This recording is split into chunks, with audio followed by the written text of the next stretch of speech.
உலக மாற்றுத்திறனாளி வாரத்தை ஒட்டி டாக்டர் மோகன் Kameswaran, doctor Ranjith, Madras ENT research foundation அவர்களோட இணைந்து குட் டீட்ஸ் கிளப் என்ற ஒரு பெண்களோட அமைப்பு, என்னோட தலைமையிலான பெண்களின் அமைப்போட சேர்ந்து நாங்கள் கிட்டத்தட்ட ஒரு 30 ஹியரிங் எய்ட்ஸ், அது வந்து 18 குழந்தைங்களுக்கு நாங்க இன்னைக்கு ஹியரிங் எய்ட்ஸ் கொடுத்துருக்கோம்.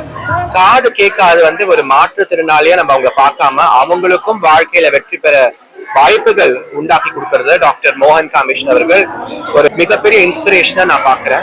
ஸோ நாங்க ஏதாவது ஒரு தொண்டு இந்த மாதம் பண்ணணும்னு நினைச்சப்போ, அதுவும் வேர்ல்ட் டிசபிலிட்டி வீக்கா இருக்கும்போது ஏன் நம்ம குழந்தைங்களுக்கு ஹியரிங் எய்ட்ஸ் கொடுக்கலாம்னு நினைச்சோம். காது கேட்காத குழந்தைங்களுக்கு ஒரு வாழ்க்கை அமைத்து கொடுக்கறது நாங்க செய்யறதும் ஒரு தொண்டு தான். ஆனா பெற்றோர்களுக்கு முக்கியமா என்ன சொல்ல வரேன்னா, உங்க குழந்தைங்களுக்கு இந்த மாதிரி ஏதாவது காது கேட்காம அந்த மாதிரி ஏதாவது டிசபிலிட்டின்னு சொல்ற விஷயம் இருக்குதுன்னா, நீங்க அது குழந்தைங்க தோத்து போற மாதிரி நீங்க நினைக்க கூடாது.